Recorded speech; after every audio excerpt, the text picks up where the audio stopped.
We're going to start this morning with, we have two panels today, one before lunch, one after. And then we have the plenary session where Quaid-e-Azam will speak. Interestingly, somebody asked me, why do we have two lawyers giving the plenary session? I said, well, figure it out yourself.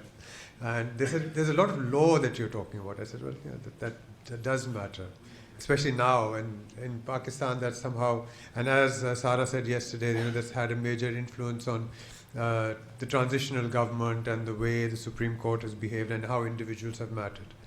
This morning's panel is on something called vested interests and new social formations.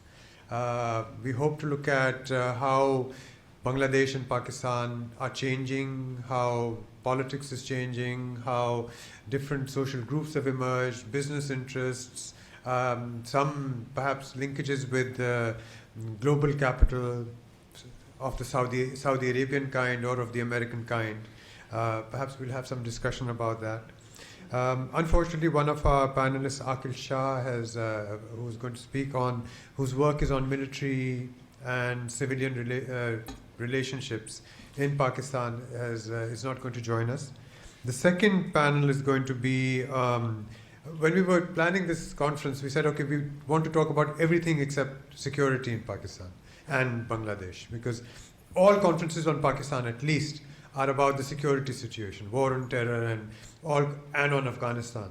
So we felt that it's best not to have Afghanistan in this, and we're going to talk about Bangladesh and Pakistan. But we said that perhaps it's important to talk about the security question. And security, we left it open to the presenters to think about what sort of security. And I think yesterday David Lewis said, what about floods, and what about sharing waters? Is that an element? Somebody mentioned human security yesterday. So I think that's something that we look at in the second panel. But I think it's going to be more about traditional security rather than human security, but we'll see what happens. So in the first panel, I'd like to invite the speakers to please come to up to the podium. That's Sajjad, Amin, David Lewis, and Aasim, Sajjad, Akhtar. I'll moderate that panel, and we'll have Sajeda, who's going to talk about migration and its impact on Bangladeshi society. David Lewis is going to be next, and he's going to talk about the NGO movement and what that has meant for Bangladesh. And yesterday when we were having dinner, I said, well, isn't the NGO movement over and done with globally? And David said, that's what I'm going to talk about, and try to bring out the role of the NGO movement. And then perhaps we can look at Pakistan and look at migration, how migration has affected social formation in Pakistan, the politics of Pakistan.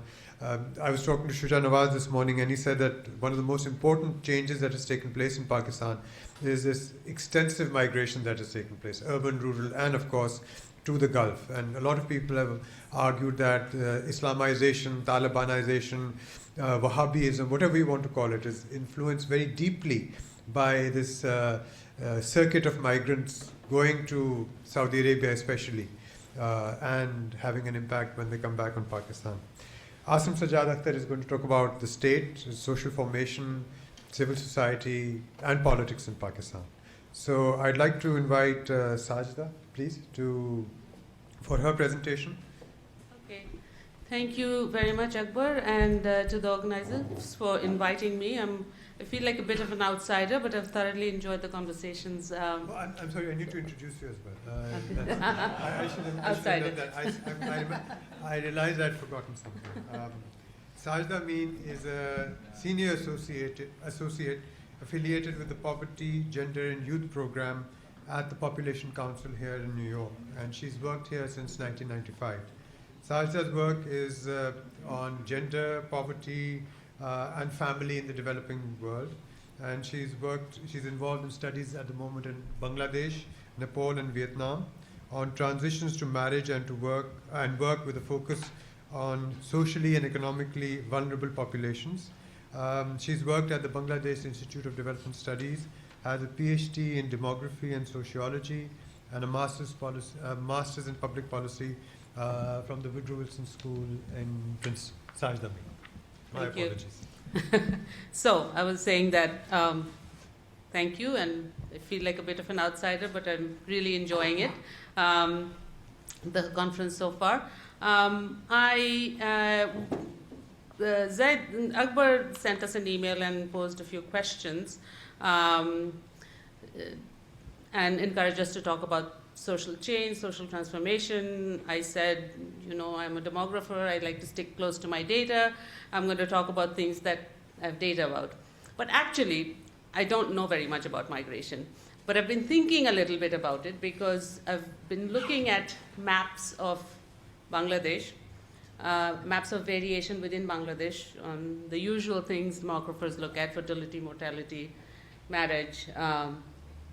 And there are some odd patterns. And the particular pattern that I think links it to migration is there are a couple of districts that are known to be major sending districts in Bangladesh, both to Dhaka and internationally. Sylhet is well known for its migration to England. And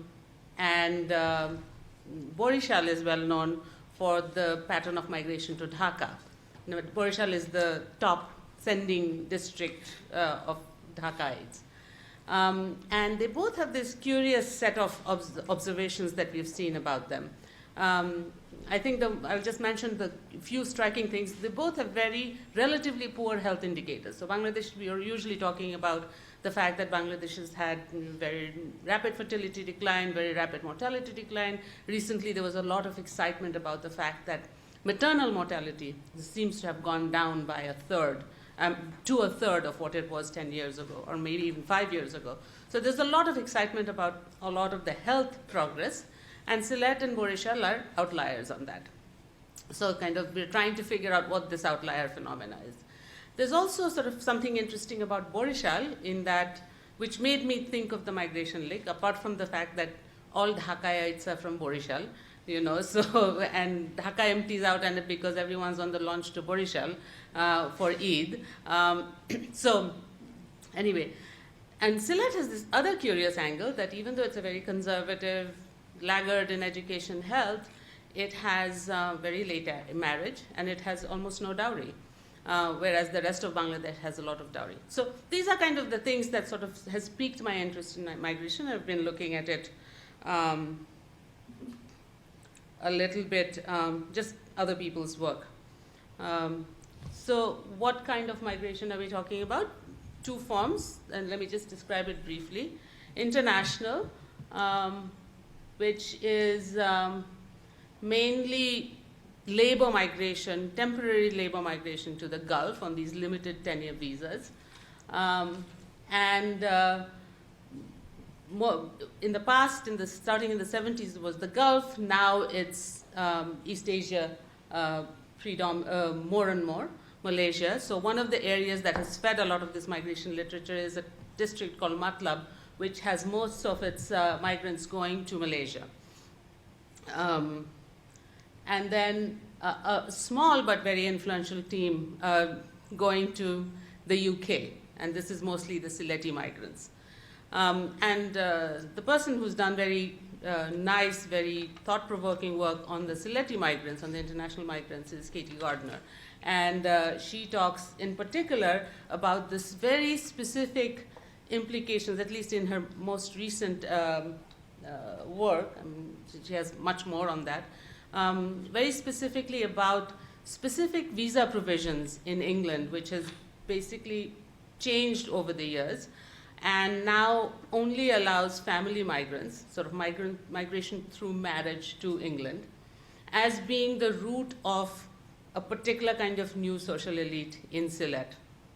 So these are young boys whose main aspiration in life and whose main goal in life is to go to London.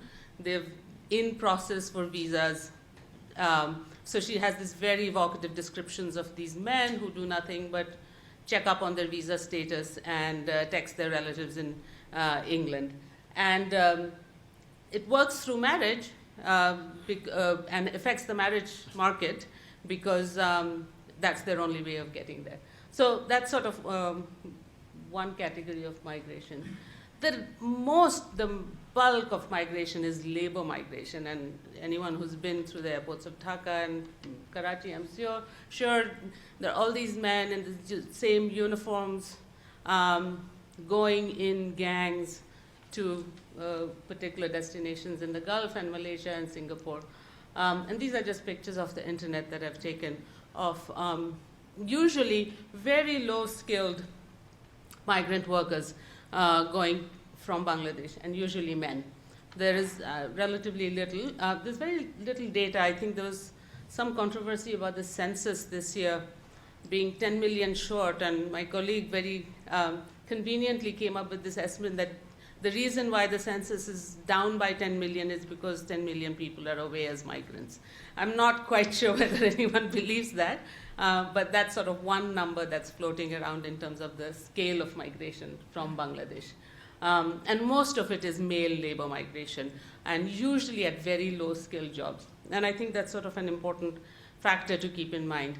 The quality of life of migrants, and this is something that actually is not what I want to talk about, because that's the focus of the migration literature, is the very poor quality of lives these people have. I think it's a bit of a mystery as to why people want to migrate if given that their quality of life is so poor. And I think I'll try to reflect on that. I think this is why. I mean, when they come back loaded with goods in a certain kind of status that they didn't have before. And actually, because of the particular form of labor migration, most people are compelled to come back sooner or later. So there's some estimate that 40% of people who've migrated, who are in Matlab, this rural area that's provided a lot of the information on migration, are return migrants. So the other sort of movement is, and this is the bigger movement, I think, is the growth of mega cities like Dhaka. And it's projected that by 2050, almost 40% of Bangladesh's population will be urban. And much of this will be in the mega cities of Dhaka, Chittagong, and to some extent now Khulna. In the past, the growth rate of these urban areas have been, so they started, as you saw, with only 4% urban, and it's gone up or it's going to go up to 40%. It's about 30% now. And it's, from now on, it's projected to grow at about 3% a year. Which is a phenomenal rate. This is kind of everyone's favorite picture of Dhaka, because you can actually see it from Brack's Tower across the lake, and you get this very nice visual. I think anyone who talks about climate change, Dhaka growth, has to have a picture of Coral. And it's actually made it into the National Geographic because most of the migrants from Coral are climate refugees, which gives them an extra currency these days. So this is a picture of, I work a lot with garment workers. This is kind of a typical living arrangement for garment workers who come to the city. Most of them, we did a survey where we found that about 60% of migrants have came to the city in the last 5 years, or some huge amount of, so they're very recent migrants, and they go back and forth a lot. So this is kind of the core of my talk. So what does all this migration have to do with where they are coming from? Just to set the stage, this in Matlab, where the reason why we're using data from Matlab is it's actually very difficult to do empirical surveys of migrants because of their mobility. Matlab is a district in Bangladesh which has been studied endlessly primarily by doctors, but also by demographers. And there's a surveillance system that's been there for the last 40 years. And it's basically tracks everyone who comes and goes, is born or dies in the area. So it actually allows us to track these patterns of mobility very well. And as I mentioned earlier, Matlab has a pretty high proportion of international migrants, mainly to Malaysia, but also it's not far from Dhaka. It's only about 6 hours away, and so it also has a very high proportion of internal migration, both for boys and girls. So looking from the perspective of adult men about their children, which is adult children, almost a third has an internal migrant as a son who's an internal migrant, or about 20%. So this is in the mid-90s, and this has gone up quite a bit more recently. This is just to give you a breakdown of the remittances that migrants send, children send, and to show that, of course, everyone sends money home. This is kind of a major reason why they migrate. Men, much more than women, send money home, are able to send money home. And that's not surprising. Women are usually derivative migrants even now, even though a large number of them go to the city and end up working in the garment sector. And of course, international migrants remit a lot more. But they all remit, and even other rural migrants remit quite a bit. So remittances, and this was from the 97.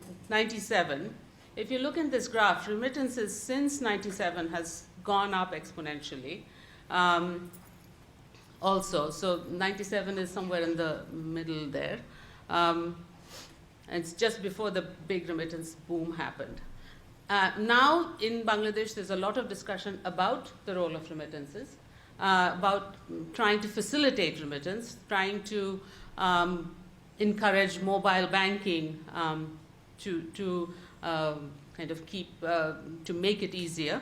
And one of the phenomena that has actually helped this process a lot is the phenomena of phone ladies who are now able to give out remittances. So you can send money through mobile phones.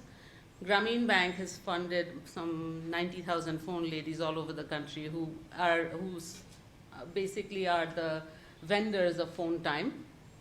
And that's the mechanism that the Bangladesh Bank, the central bank, is using to kind of facilitate this remittance process. This is finally dawning on the government that this is an important thing and we should make it easier, do something about it.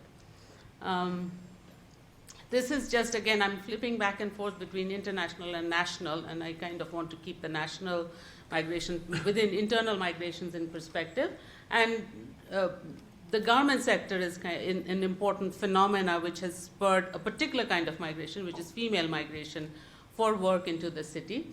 And it's also something that's relatively recent and seems to have been gone on unperturbed by global trends in downturns, etc.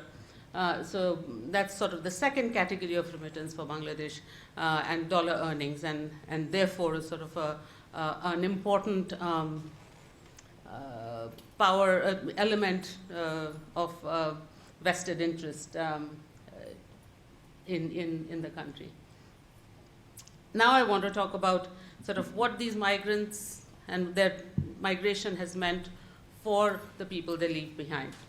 So this is demographers talk about deaths in the same way they talk about births. And I realized I had a slightly different title to this slide, which is predicted probabilities of death, and I changed it to probability of death, but that's probably no better. But this is, you estimate correlates of people who have died over a certain period, and here they've tried to stick into their models whether the person whose death we're talking about has been a migrant or not. And I think this is one of the very strong observed facts about migrants, that their parents do better. They live longer if they're migrants, and they live longer if they have multiple migrants, is the point of this graph.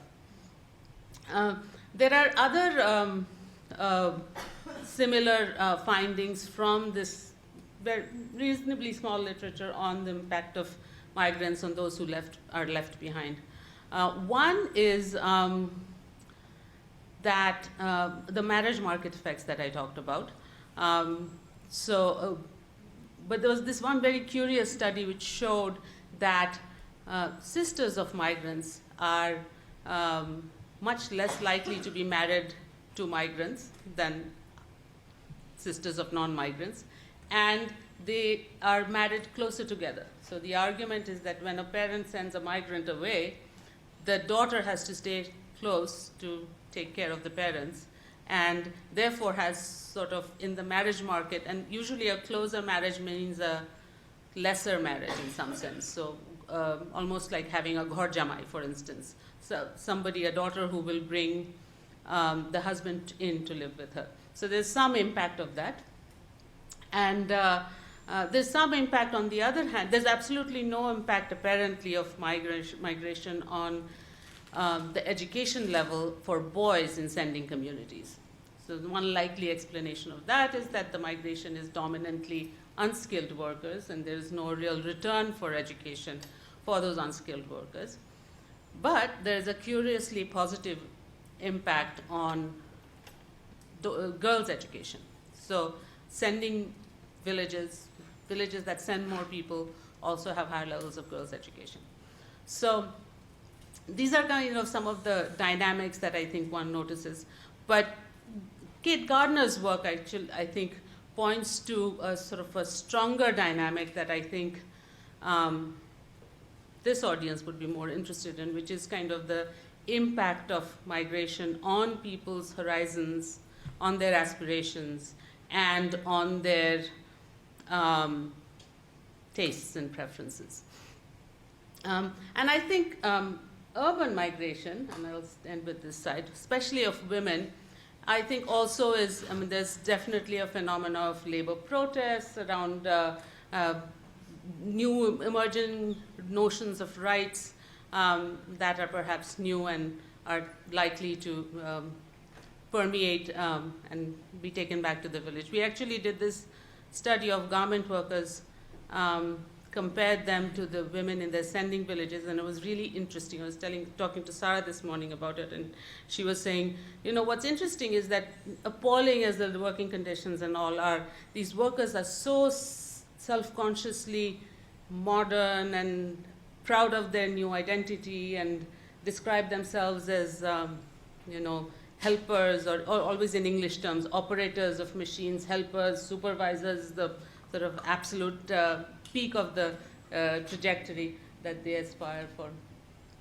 And then there is this other phenomena which I definitely can't quantify, cannot even describe. So what I've decided to do is, keeping in the family tradition, I'm going to play some music. And Naeem is going to come and help me here. Kikarwan.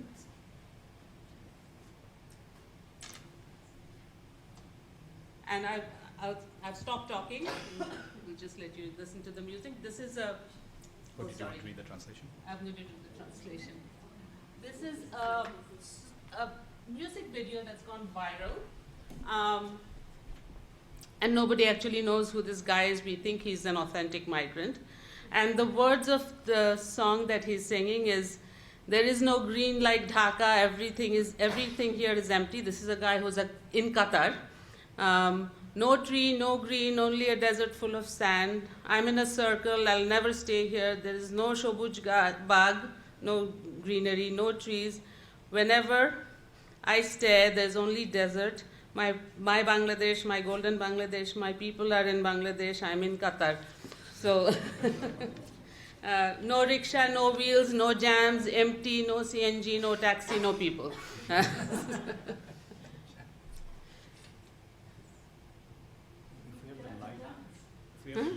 You can get up and dance, yes? Sorry, the video is very badly made.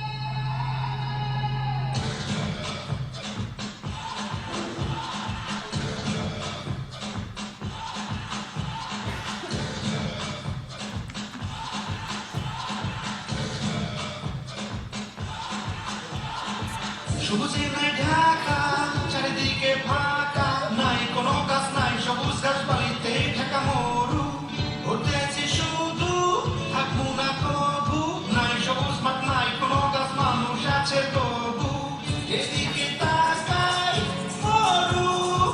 চারিদিকে রৌদ্রু আমার বাংলাদেশ সোনার বাংলাদেশ সবাই আমার বাংলাদেশে আমি যে কাতারে আমি ফাঁকা ফাঁকা লাগে রে সবাই আমার বাংলাদেশে আমি একলা কাতারে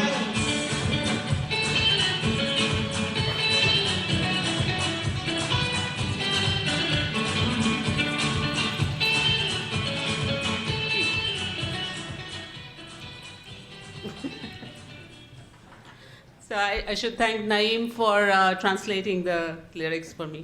Like, so I showed this to a friend, testing him out. He doesn't know Bangla and what does this look like. And he said, why do you want to show it? It's a bad video. He looks like a Tamil film actor, you know, and he has this clothes. And I said, that's exactly the point I want to make. These are the aspirations that government workers go for. This is a lot how they dress, and his words say what his motivations are for how he connects back to the country. So, thank you. Thank you very much. Thank you very much, Sajeda, for that. A number of questions which I have, which I think once we open up to the floor for discussion about the broader meaning of the changes that you're talking about, what happens, why they're isolated in the household or in communities. Do they mean anything more than that? But we can talk about that later. I'd now like to invite David Lewis, who is a professor at the London School of Economics, a professor of social policy and development in the Department of Social Policy at the London School of Economics. And last evening when we were having dinner, I told him that I studied this program where David now teaches, but before he was there. He's worked on NGOs, civil society, in Bangladesh, but also in India, Nepal, and Sri Lanka. And he said the only country he hasn't been to in South Asia is Pakistan. So I think it'll be interesting to see what he says about Bangladesh, about the NGO movement, about social change and the NGO movement and politics, and whether we in Pakistan, Aasim and I and others, can make some references, some meaning out of what you say. David Lewis. Thank you very much. I don't have any PowerPoint, so I think I'll just stay and present here, if that's okay. Yeah, thank you very much for that kind introduction. And I do feel that since this is a conference on Bangladesh and Pakistan, it is slightly embarrassing that I've never been to Pakistan. I won't be able to say anything very meaningful about it. I haven't been to Bangladesh either. Pakistanis Okay. haven't. But I would like to just begin by commending Janaki and Dina for organising what has been, and I think, I'm sure will continue to be, a unique and a very rewarding conference. And I'd also like to thank them for inviting me. Bangladesh, which is what I'm going to talk about, does tend to get left out of many of the conversations about South Asia. And I think this meeting is an important corrective to that problem. I'm also going to begin with a bit of a shameless plug for a book that I've just written on Bangladesh, which is called Bangladesh Politics, Economy and Civil Society, that I had hoped would be available for this meeting, but it will be out at the end of the month. And there are some flyers on the table outside if anyone's interested. And the comments and the remarks that I'm making this morning are mainly drawn from that book. But the book is basically trying to make the argument that more international attention needs to be paid to Bangladesh for a number of reasons. For example, as a Muslim majority country that has made a peaceful and lasting transition to being a relatively stable working democracy. And that's 20 years before the Arab Spring at the moment that everybody's very exercised about. It's also, I think, particularly important as a country that has served as a microcosm or a laboratory or an incubator of all that's both good and bad about the local and international worlds of development and poverty reduction. And right back from, for example, the Camilla agricultural cooperative model of the 60s that was actually started by Akhtar Hamid Khan and there's the Pakistan link, maybe.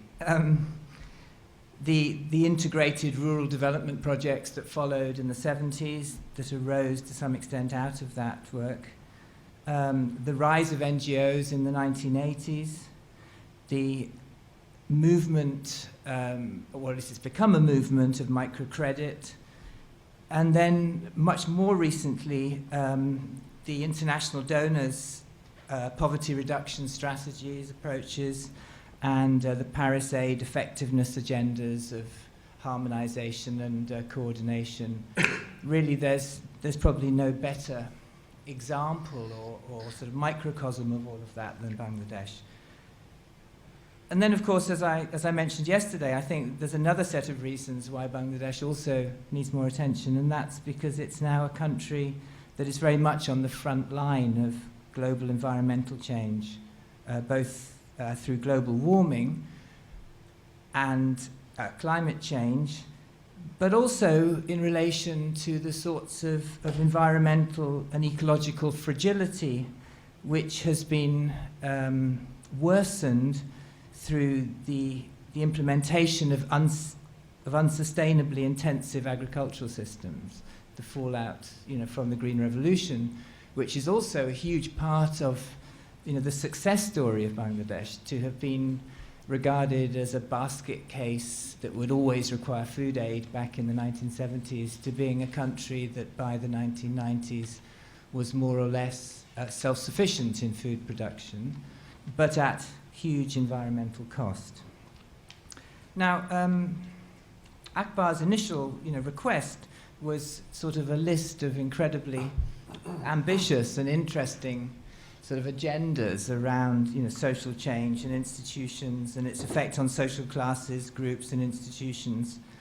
And in particular, one of the questions was about whether the rise of new institutions is helping to redefine the nature of society-state relationships. And I guess, that's really an agenda for a day of talks. And so, maybe not surprisingly, I decided in the brief time that I have here to focus on just one of these new institutional forms, which is this non-governmental, community or sector, as a distinctive social formation that has been an intrinsic and a very high-profile part of the institutional landscape of Bangladesh, since the 70s, but which I'm arguing has maybe now run its course under the weight of its many contradictions. And that's what I want to talk about. And there are three propositions or questions which I think emerge from the vantage point of today, looking at all of this.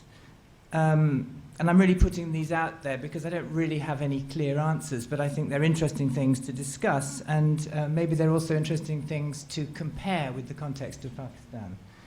The first is that in the post-71 period, the idea of grassroots movements or social movements has never really been a strong tendency in Bangladesh. And the left has long argued, there isn't much of the left, but it used to argue, and I guess it still does, that a kind of neoliberal NGOization, horrible word, but useful word, has helped to diffuse a grassroots politics. And that's one set of reasons for that. Another set is the emphasis that structuralists and institutionalists have continued to place on the primacy of vertical rather than horizontal social relations in Bangladesh, the dominance of a vertical patron-client relation, which permeates most areas of institutional life, and NGOs being no exception. And so the second of these propositions is that the traditional NGO-type civil society, which is how it came to be termed from the 90s onwards, is no longer as important as perhaps it once was. And to some extent, its organizations, particularly, are beginning to implode or collapse as the result of the contradictions of the formation of these organizations. or else are transforming away from a political civil society approach and a voluntarist or non-profit origin towards more of a sort of social market-based activities. And you see that with organisations like BRAC and Grameen, which reposition themselves these days in the language of social business rather than, you know, civil society.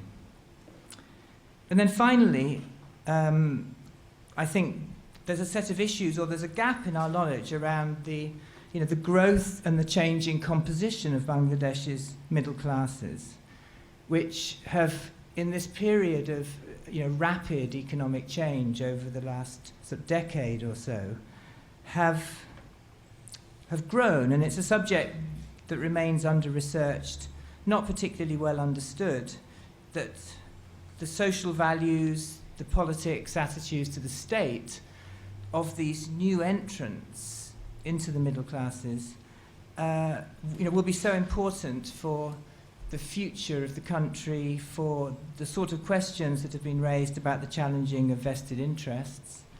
And I think there's a huge gap, which, you know, certainly I'm hoping to do some, you know, some research on in the future. So, for the rest of my talk, I just want to sort of briefly focus on this NGO sector issue and to talk a little bit about the sector and how it's emerged in Bangladesh, to look at the, if you like, the positive sides of it, because I think there are many positives, and then to look at the ways in which some of these problems and contradictions have emerged. So a distinctive part of Bangladesh is that it's become well known internationally for an extensive, a diverse, and a high-profile non-governmental sector. It's diverse in the sense that there are both small and large organizations. There are organizations which are very strongly hierarchical and formalized, and there are also loosely organized network-type organizations, much more informal. The most visible have been the country's development NGOs, which emerged after 1971 as part of a wide range of different factors and interactions. One of them is, of course, the long-standing local traditions of voluntary action at village level and beyond, and the way in which those traditions fed into post-1971 nation building, the sort of associational life which was alongside that process. And of course, a second set of influences or factors or drivers was the large-scale inflows of international aid that immediately followed 1971.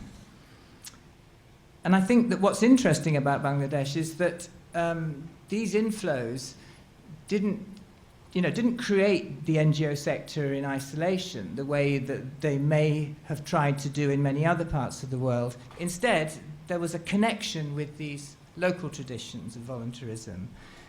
And the result has been a much more indigenous NGO grouping in Bangladesh than in many other developing countries where you have a strongly international NGO sector, dominated by international organizations. And I think that's always been a very interesting and important distinction. And then the third set of influences was really about the parallel process of nation building and state building, and the idea of trying to fill gaps in the context of a weakly institutionalized state that could only manage limited levels of service provision and which continued to exhibit an unresponsive and rigid bureaucracy. Now, all of those influences, I think, helped to shape the sector.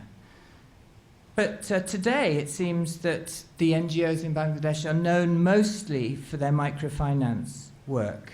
And of course, this was once lauded and is now the focus, I think, of a strong international and a domestic backlash. But I think it would be wrong to argue, as some people have done, that the NGO sector in Bangladesh is only about microfinance. I think it certainly dominates the sector, But it's still, I think, the case that there are many organisations active in the health and education and agriculture sectors. And of course, there's a long experience, and we heard some of it, we heard about some of it yesterday, around the campaigning and advocacy work of the NGO sector in relation to human rights and social justice.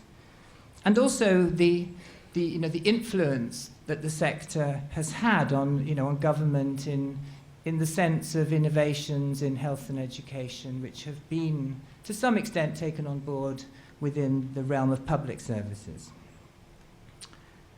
But I think the political side of NGO work, what was sometimes called the empowerment approach, it's still there, but it's certainly faded. But I think it's been important in the way in which NGOs have become actors that operate locally within the local political processes in an area, for example, around the decentralization process, which has been ongoing now for many years. And in the early 80s, there was a very influential study called The Net, which was undertaken, actually sponsored by one of the NGOs, BRAC, but it was undertaken by independent researchers.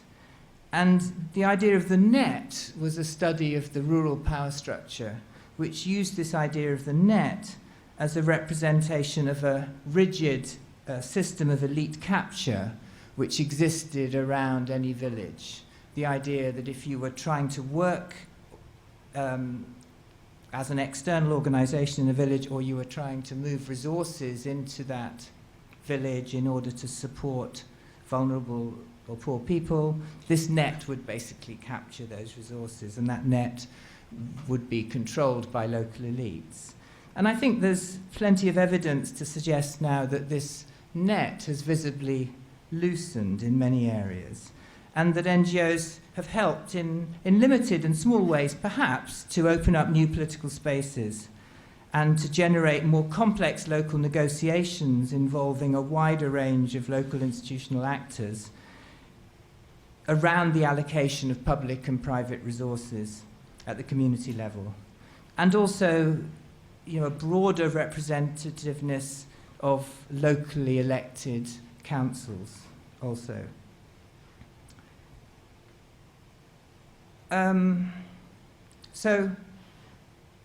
Finally, I suppose the best known of Bangladesh's NGOs is also a sort of a fairly unique sort of story as well, which is that of BRAC, which has now become, as I said earlier, the model for a new kind of hybrid social enterprise approach to development work, and has largely exchanged its earlier dependence on aid for a market-based resource mobilization approach.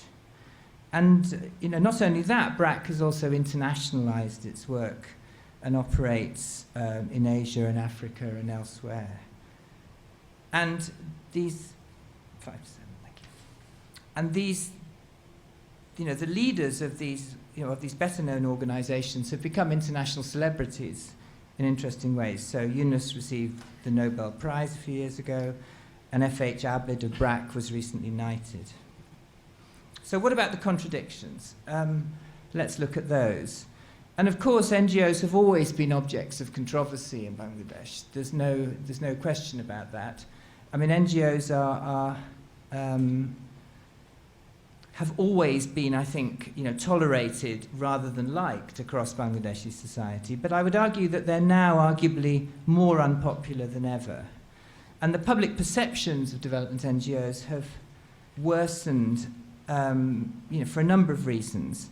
One is, I think, the familiar one, which one hears about from many parts of the world, which is the conspicuous patterns of consumption associated with NGO work, by the people who work in them, by the public presence of these organizations and their fancy vehicles and their comparatively well-paid staff. Another set of problems that they've run into is that their income generation activities have brought them into conflict with the private sector. So the further they move away from aid and the further they move into market relations, then they collide with the private sector, the more mainstream private sector.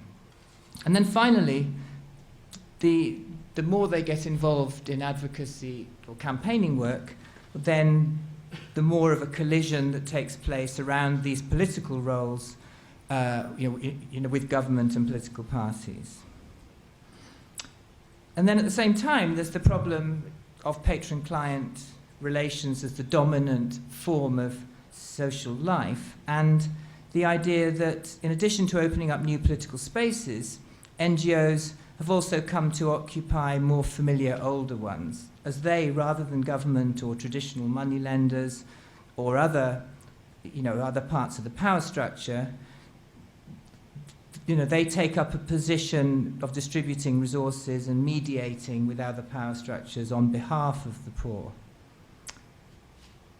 So I would also argue another sort of contradiction that maybe comes out of the last presentation, Sajjeda's presentation, is about the increased role of migration and remittances as also transforming rural areas, which was, I suppose, the domain of the NGOs has to some extent been usurped as well there.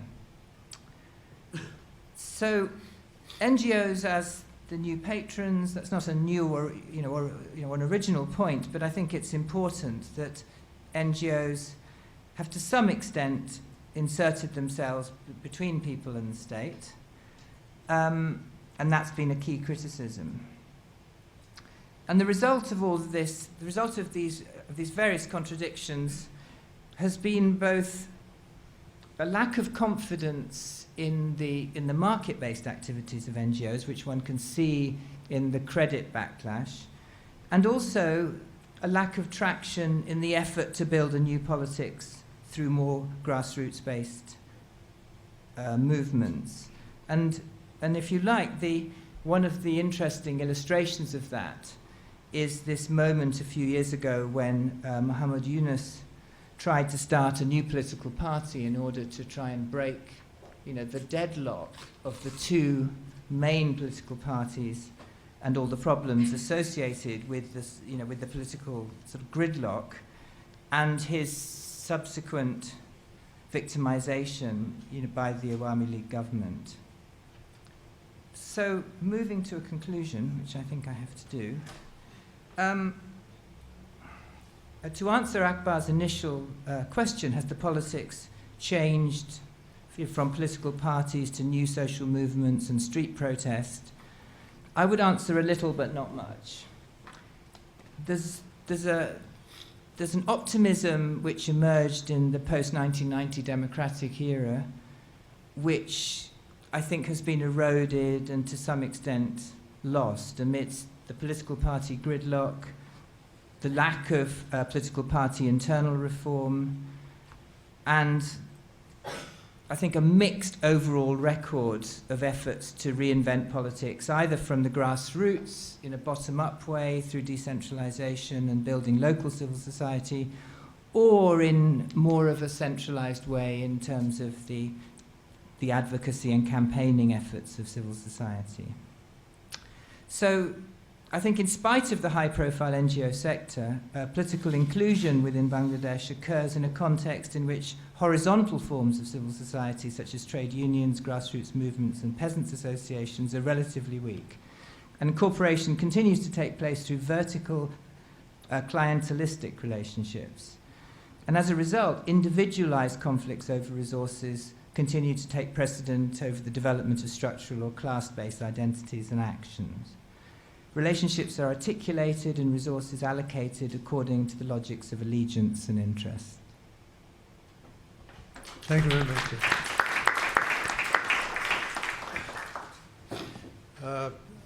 After two papers on Bangladesh, and Bangladesh being a Muslim majority country, a democracy, as David said, we didn't hear much about Islam, which is very interesting. We heard about the Muslim majoritarianism, but not about Islam. I mean, how migration affects symbols of Islam, for example, or whether there are Islamic NGOs and whether they're faith-based NGOs. I think something that Afia spoke about yesterday and Amina also mentioned. So it's interesting that one can talk about Bangladesh and talk about Muslim majoritarianism but not Islam. I wonder whether we can do the same with Pakistan. I'd like to introduce my friend and next speaker, Aasim Sajjad Akhtar. It's not very often that one reads a bio of someone at an academic conference where it says that Aasim Sajjad Akhtar is a member of the Central Committee of the Workers' Party of Pakistan. I think that's very flattering for us to have somebody who's an activist and academic. Aasim is not here because he's in the Central Committee of the Workers' Party, but because he is an academic. He teaches at Quaid-e-Azam University. He used to teach at the Lahore University of Management Sciences, LUMS. He's a political economist, studied sociology and political economy. I don't know if your degree is in political science or political economy, but he was Sudipto Kaviraj's student at SOAS, where he's done his PhD. And Aasim is going to talk about, I hope, Islam, the state, classes, and everything else about Pakistan. Aasim. Okay. I mean, I'll try to talk about all of those things. I don't know if I'll manage very coherently. But, you know, I mean, the very theme of the conference is, of course, that, you know, we need to go beyond the usual, go beyond what we usually hear about Pakistan and Bangladesh, of course.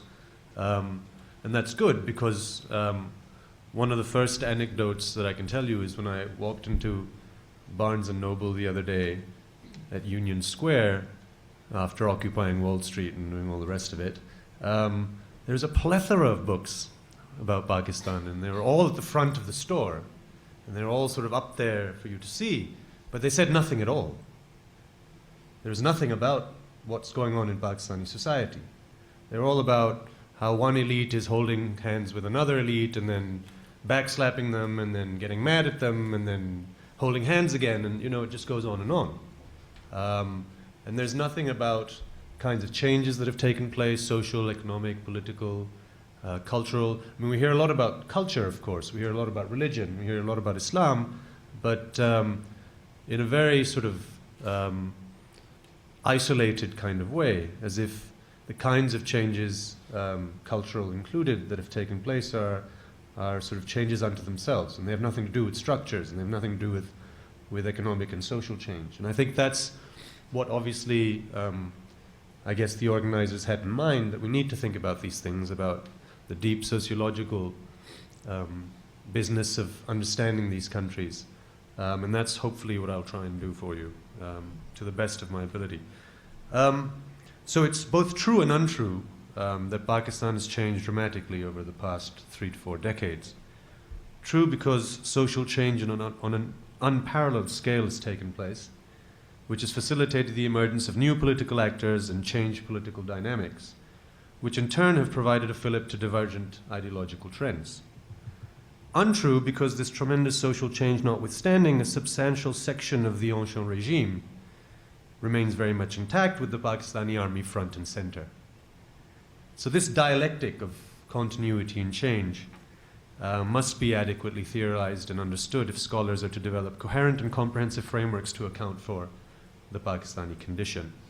So, you know, if we start, what we do know, what scholars have told us, which is related to what both Sajjad and David were talking about, we do know that the story, at least in terms of the contemporary phase, can be traced back to the 60s and the Green Revolution and migration and the beginning of a process of urbanization and tremendous social change, which at the time was championed by Ayub Khan and was widely lauded by much of the Western world, and Sam Huntington famously looked at Ayub's Pakistan as sort of the model of third world development. But the contradictions of that very process of modernization actually gave rise to the social and political movement that undid Ayub. And then, you know, that process intensified subsequently under Bhutto, and particularly the opening up of migration to the Gulf. And so what we have then, or what I suggest to you, what I'm going to talk about specifically is what we see happening from Zia-ul Haq onwards, is a process, sort of this, again, this dialectic, where you have the deepening of capital within the social formation, for me, I think, is pretty much sums up the main story. And at the same time, you have sort of a formal political structure that refuses to acknowledge that change and refuses to accommodate that change. Now, it does accommodate bits and pieces of that change, and that then gives rise over time, and we're seeing those, that now, gives rise over time to just irreconcilable contradictions. Sort of this, selective choosing of what change to accommodate and what change to suppress and what change to tolerate and so on and so forth. So, for me, the most profound changes that have taken place in Pakistan since the 1980s were set into motion, at least by this organic process of capitalism deepening within the social formation, and then also by, of course, what Zia did and what the Zia regime did. And so the constellation of forces, both dominant and popular, was qualitatively altered, whilst the military's own power in particular was consolidated. So there's 3 or 4 basic sort of trends that I would like to suggest we need to focus on. The first, which flies in the face of much, and much of Akbar's work and folks like Arif Hassan's work is exactly about this. It flies in the face of sort of the dominant perception. The most recent appalling example of this that I read was Anatole Lieven's book, which suggests that there's a sort of static, feudal, backward, illiterate, unchanging society. And again, back to Huntington, with the military as the only modern, developed, educated, institution that stands outside of society. And in fact, much of what takes place in the formal political realm is actually brokered by a new set of political entrepreneurs that are not, so to speak, feudal. And this new class of political entrepreneurs, again, somewhat related to what the 2 speakers before me have said, relatively, so to speak, middle-class backgrounds, and roots in the largely informal service industries in small towns as well as big cities, which we can trace back to the secondary and tertiary sectors of the agrarian economy, back to the modernization of the 60s. The accumulation needs of this middle-class political entrepreneur were facilitated by the regime, and vice versa, its desire for political power cultivated. Most, what we know again in the literature is primarily through local body elections, which of course every military ruler likes to do, by simply, distributing a whole host of resources from the center all the way down to the local while totally cutting off the established institutional structures at the level of the province. And so these new political entrepreneurs, these middle-class political entrepreneurs, commercial segments, were crucial cogs in the effort to undermine class politics and reinforce a patronage principle in the political realm. Now, David hit at this, but I want to I think it's important to nuance this a little bit. I don't think that, one can accurately describe, yes, the patronage principle, sort of a horizontal looking for a big man to mediate with state institutions in particular, but also with the market, is pretty much the operative mode of politics in Pakistan, in Bangladesh, I would argue probably much of South Asia. But that patron-client, so to speak, relationship is not an old traditional one. It's not sort of, primordial. It's not based on, I will always go to the guy who I was told to go to when I was born. There's more guys to pick from, in a manner of speaking, and particularly because of these new commercial segments that have emerged, who can mediate, who do have the resources and the wherewithal and the political influence to mediate, because they have cultivated that, and that was, as I said, in turn cultivated by the Zia regime. Then the other part of the story, again, these are all stories that are linked, and this is the same time period that we're talking about. There was a wider structural environment in which this particular mode of politics, accumulation, patronage, was reinforced by a war-based political economy, starting with the original Afghan jihad. And this is sort of the type of thing that I think is desperately needed in the current environment, climate, where we have all of this hoo-ha about radicalism and militancy and, you know, everybody's a loony and everybody wants to, you know, wear a suicide bomb and blow themselves up. But it's as if it's sort of a cultural trait. It's as if they're sort of born that way. Or, you know, we were waiting for it to happen. There's no attempt to link to the wider political economy of war, which, for example, has made Karachi the world's biggest Pakhtun city. Masses of migrants have come in. You have this a military-centric patronage politics based on these middle-class political entrepreneurs, and you have a wider, you know, political economic transformation set within the context of, and so that's why, you know, this whole focus on 9/11 is a bit disingenuous in the sense that we're talking about something that's sort of been going on for 40 years. It's not something that's new per se. We can talk about, you know, the extent to which things have changed or continued, but, you know, there needs to be some kind of continuity in our understanding of where the story starts.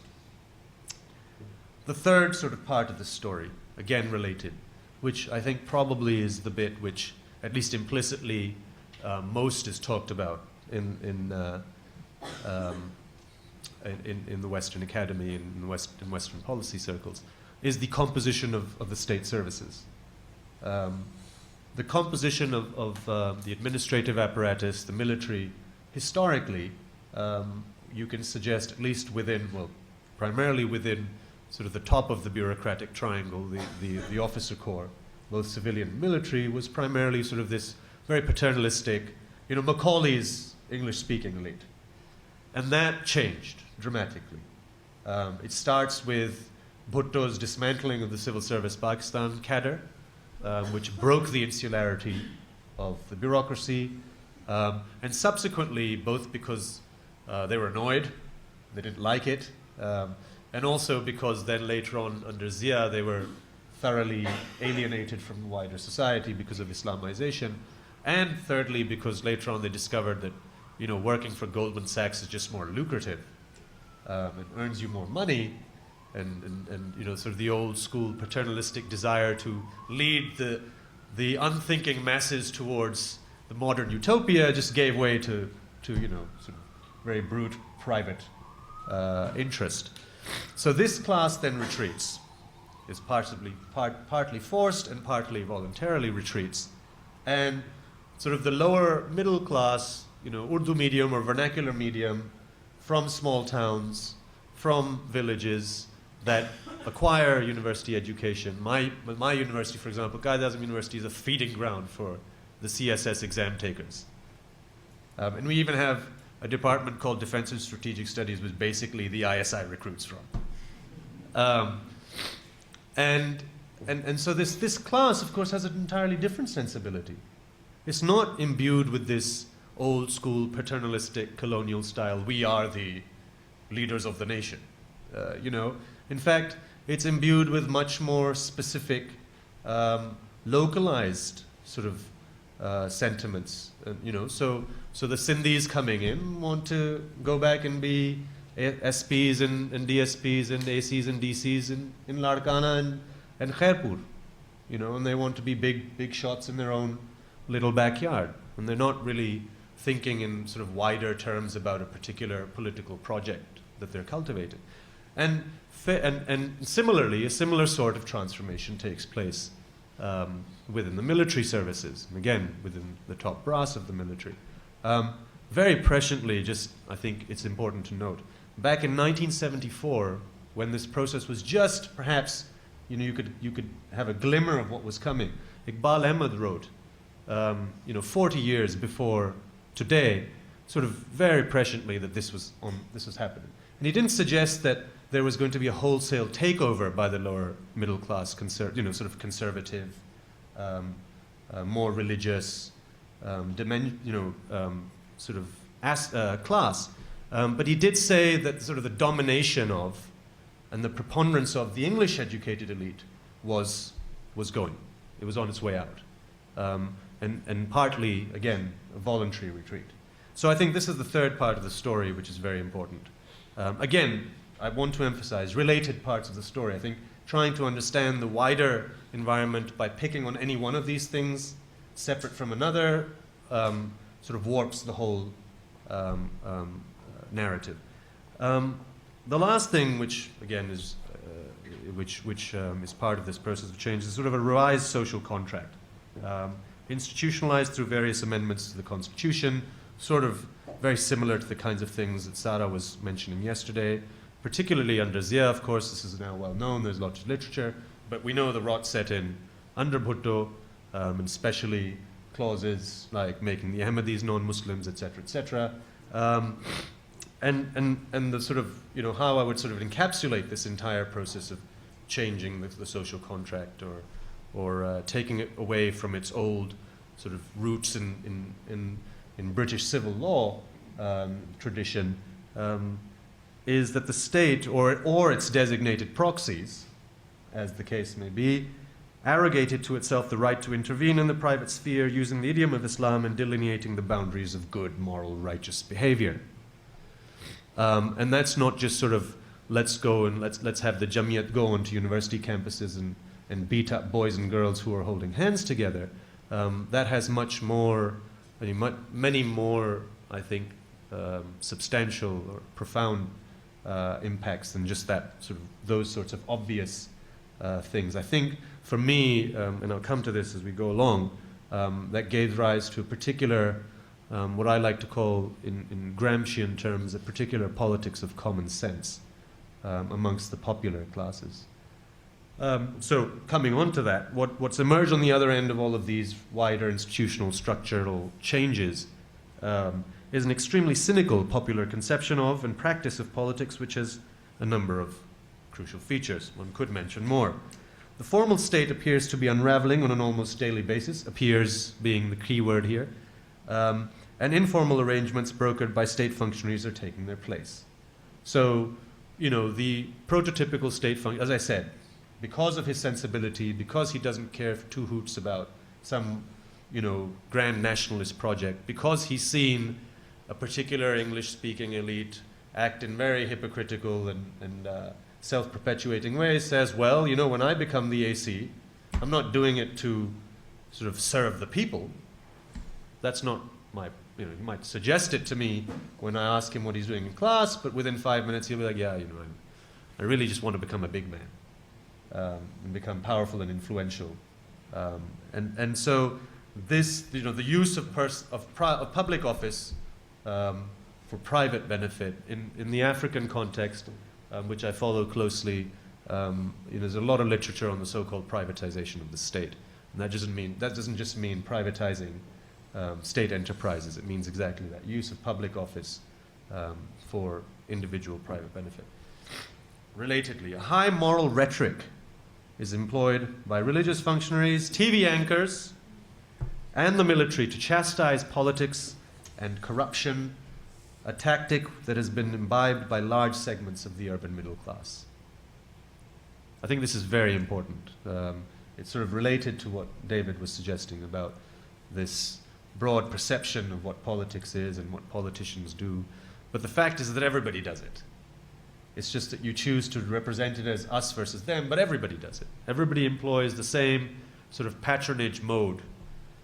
You want to, at the last minute, the urban, that same urban, educated, sort of high and mighty class that was once in the state but now has chosen to disassociate itself from it. If it wants to go from Islamabad to Karachi at the last minute, it's going to call up its, his or her relative in PI and say, get me on the flight. Bump someone off if you have to, but I'm getting on the flight. Yet the same person will be like, Sara Gandhi, these all of these politicians and all this politics, and everything that's wrong is I'm outside of it, essentially.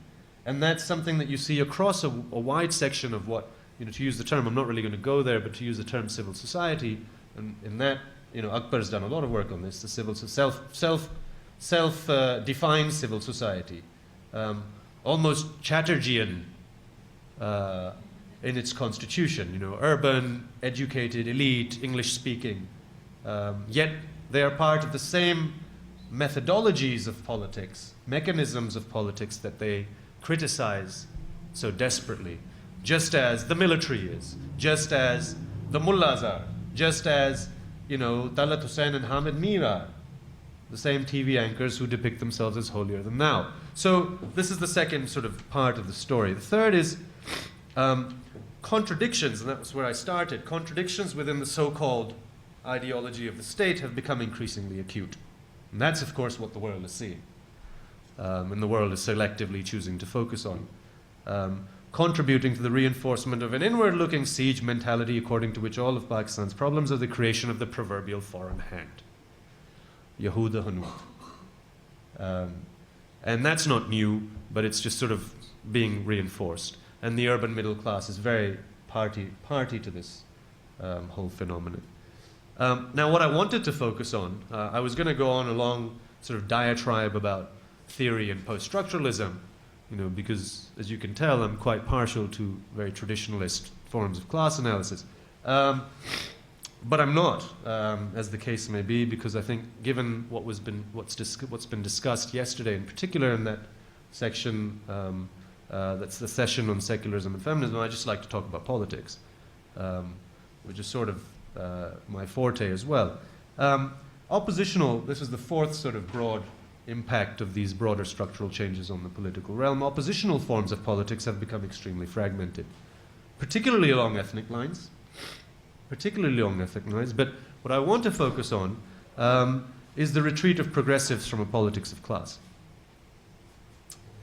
Now, the way I see it, and I'm not talking now if I focus specifically on that segment of the urban middle class, a category that I would put myself into, who maybe 30 or 40 years ago was, involved in some kind of left formation, going up to, some hill, doing study circles, talking about revolution. The only thing they care about now is the mullahs. And interestingly, we have friends, our friends, despite our friends who, in sort of classical Marxist language will even say the principal contradiction in the current conjuncture is the right wing. Right? Yesterday there was mention, I think Dina was mentioning it, it's the mullahs who talk about imperialism. It's the mullahs who talk about, the Islami Jamiat-e-Tulba talks about a class-based system of education, which is a slogan that was the NSF's, which was the left that used to talk about a class-based system of education. But our progressives, our urban middle-class progressives, sort of are so paranoid and petrified about, the mullahs, that frankly they couldn't be bothered talking about class, not interested talking about class. And I think there's something to be said about, if we go back to where the story starts with Zia, at least a segment, not necessarily those who were actively involved in progressive causes, but the more broad segment of the educated urban middle class was sort of relieved when Bhutto was deposed and hung, in spite of themselves. They were relieved because they're like, thank God this politics of class business is going to be taken care of. I mean, they were caught between a rock and a hard place because their sensibilities made it impossible for them to be okay with Islamization. But their class interests said, sort of keep quiet. Let's just sort of retreat into our ghettos in defense. And so what if we can't have a drink in a disco? We can have a drink at home. We can still send our kids abroad. We can still sort of, and it's in a very alien, Arif Hassan has written about this extensively, sort of the alienation of the urban elite. And it's an alienation which is a political alienation, it's a cultural alienation. It's not so much economic, and that's of course the point, because they retain very deep-rooted class interests. Some of them may have moved capital abroad, but ultimately still, the capital circulation circuits are such that they still need Pakistan to be there, and they still need to have a link to it, and they still need it as a marketplace or as sort of a starting point for their wider business interests. So I think that's a crucial element to much of what's going on. I mean, I imagine it's quite similar in Bangladesh, in the sense that, the NGO question is a similar one. Many overt left-wingers, sort of probably when the whole phenomenon took root, said, well, okay, here's another way to sort of do social change. And to be fair, I don't think necessarily it was a cynical choice. Perhaps to a point, for a while, they perceived that, in a post-Cold War scenario, this is the way to go. But subsequently, I think it's become quite cynical. I think that, in Pakistan's case, David didn't necessarily suggest that in Pakistan's case, the NGO phenomenon is very cynical undertones, often, where you have, it becomes a self-perpetuating business. And so, what we then have, therefore, is, for me, the way I see it, is a host of irreconcilable, that's where I started, a host of irreconcilable contradictions. Ideological, check out this contradiction. The Pakistani military goes and engages with, an ex-proxy. People die on both sides. They both call themselves Shaheed. That's a serious, and people are forced to think about that now to an extent. But the problem is that all of these contradictions, the fact that, people are, at least I would believe, are willing to reconsider the notion of the military as guardian of the nation and savior and Islam as ideology and all of these things. It only takes a little bit of investigation, particularly into Balochistan, to understand something is seriously wrong. I wanted to talk about this yesterday, actually, but Janaki sort of ushered us out after Sarah's talk. Sarah was saying yesterday about how nothing has happened in Pakistan, nothing happens in Pakistan about the war, about 1971. Yes, absolutely. But nothing is happening about Balochistan, where a similar process of just outright state repression is taking place, of brutal kind. There's nobody saying a goddamn thing. So, I think there's irreconcilable contradictions. For me, there's incredible amounts of space to talk about, a democratic politics. Akbar wrote about this recently, that sort of the political settlement is breaking down. It's an unworkable and obsolete, like I said, a settlement that doesn't account for all of this social change. But the question is, who will take advantage of that space? Are the mainstream parties ready to do it? Or are they too worried about keeping all of their bases covered, keeping Washington happy, keeping GHQ happy, not wanting to antagonize the mullahs too much and having, having them be hung out to dry on a stake because you decided you wanted to challenge some one of Zia's laws, for example. And that's where I think, the retreat of progressives from a politics of class, from a popular politics, from politics that is not exclusively a cultural politics about lifestyle and about the mullahs taking over. That's not good enough. That's not going to do the job. And I also think the last point, I think this is very crucial, which is, Akbar said, let's talk about Islam a little bit. This sort of siege mentality of the urban elite, I think, calls into question to what extent are, as they seem to suggest, as well the Western media obviously suggests this, and so on and so forth, but even our urban elite, to what extent are sort of the 180 million of people of Pakistan loonies? And, or how far gone are we in some ways? And sometimes you get the feeling that the urban elite feels that we're gone. Everybody around us, we're surrounded by these people who are potential, lunatics who want to be Mumtaz Qadri, right? And I don't think that that's necessarily true. I don't think that people are that far gone. I think there's more of a mix of righteousness and hypocrisy. So the last thing I would close with is you have, a tajir. This is my understanding of Pakistan's immediate, real society. You have the tajir with the beard down to his knees, prays 5 times a day, takes out juluses, rallies against Salman Rushdie, is like at the forefront of defense of Islam, Yahood or Hinud, all of it. And he sends his daughters out only if they're wearing, a shuttlecock, etc., etc., etc. And at night, he watches Aishwarya Rai on TV. So there's a strange mix of righteousness and hypocrisy. And I think if we focus on that, then this sort of siege mentality of the urban elite becomes difficult to understand. Because there is space to engage with the popular politics if one chooses to. in a way that perhaps once upon a time happened, but as many people seem to suggest with the retreat of the left, is increasingly uncommon. Thank you. Thank you, Aasim.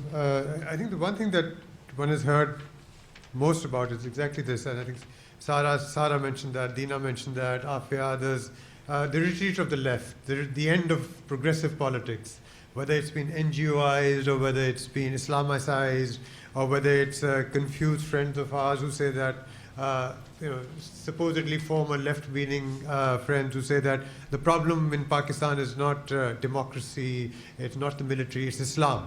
What does one do about that? I think these are interesting things. And I forgot to mention, when I said that neither Sajda or David mentioned Islam, they also didn't mention the military, which is also, I think, indicative of the changes that have taken place in Bangladesh. Unlike Pakistan, where it's Islam, the military, which keeps coming back in some form or the other, in literally or in some other sense. I have many questions, but I'll wait for others to ask questions first. So the floor is open. We can take as many questions as you want, and we have plenty of time. How much time do we have? We don't, because we don't have one speaker, so we've got an extra 20 minutes for that. And Afia, Amina, and that gentleman there, then we can start from that.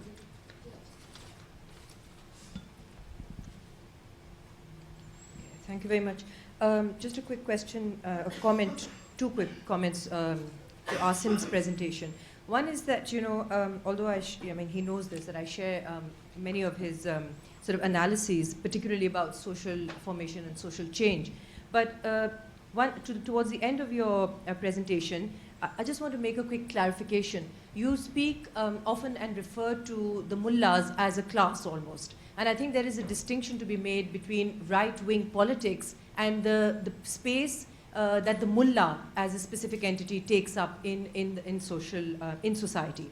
So this notion of the mullahs now critiquing imperialism does not suggest, to my mind, that they are necessarily speaking class politics. The idea of taking on a slogan from the NSF is one aspect of it. The rhetoric of, class slogans is quite different from political economy and an economic program. So, although I agree that, the siege mentality of the upper class, urban upper class, is problematic in itself. But I think the local influence that the mullah exerts and how they connect with, say, donor agencies, just in terms of the NGO discussion we were having earlier. The mullah plays a specific role in community and colludes with donor agencies, specifically in things like passing out contraception and providing that entry point for a lot of the programs precisely of that imperialist kind of structures that exist in society. So one, just that distinction. The other is in terms of contradictions. I think it's important to say that sometimes there are positive contradictions. And in terms of the social formations that you were talking about, the fact that women challenge a lot of the, for example, within tribal and rural communities, they challenge these, what was coming across as linear social changes. And they actually disrupt these. For example, the honor codes, when women take agency and they disrupt that whole code, that's a contradiction. They're not following those codes, those community codes. But to my mind, it's a positive contradiction. So just these two points on that. Amina?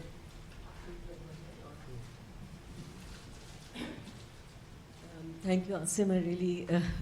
All the talks were really interesting. I had a question for Sajda too, which I'll ask later if I can. But since Afia mentioned about, responded to your talk, and mine is similar but from a very different angle.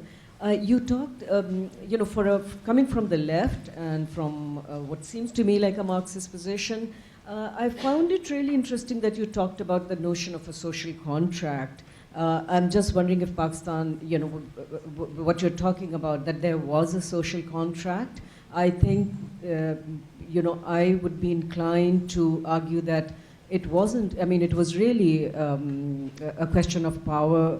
I'm just wondering, would you say that it was really a dominant class dominating everybody else through its hegemonizing its own cultural, political, and agenda? military as well. So how do we understand that change? And the other thing is regarding the urban progressives not talking about class. I'm just wondering, is it because they never really critically conceptualize class as in terms of conflicting interests? So my questions are both related. And also the implications of revolutionary change for their own class. I didn't think in Pakistan that really ever happened. Right. The gentleman over there, behind Dina. Thank you. My name is Ali Riaz. I have sort of a question to David and then a brief comment about Aasim's presentation. As David has mentioned, the NGOs at this point, as I can see in Bangladesh, actually is standing in the intersection of various things, right? Insofar as the political one is concerned, the state, as opposed to empowerment of the, or maybe some sort of a agency issue is there. In terms of social, it is the new patrimonialism that is emerging that we have seen. I mean, of course, when NGO came into being, or at the beginning, it was trying to shift the focus from the patrimonialism that was there. In terms of economy, of course, it is becoming a force against the, or part of the market. Now, the private sector sees these as NGOs as a threat to their operation in some way. When it was part of the international community, it was the donor-dependent, donor agenda. Now when they're moving away, where they are getting money from. So they are basically, by placing itself in this intersection, where do you see the trajectory? I mean, where it is going now? I mean, we know where it has, how it has come here, but where do you see it is going in future? That's my question to David. Possibly in this, when I'm talking about Aasim's presentation, I mean, this is more sort of a question trying to take your point to the Bangladesh context. And if I'm repeating something that has been discussed yesterday, I do apologize because I missed yesterday's presentation. We are talking about the left's obsession about the mullahs, right? I mean, in the context of Pakistan, the left think that it is the mullahs is the principal contradiction now, and so on and so forth. I mean, similar kind of thing is seen in Bangladesh too, that there are. But at the same time, what at least my reading of Bangladeshi left, and I'm afraid whether that is going to happen in case of Pakistan too.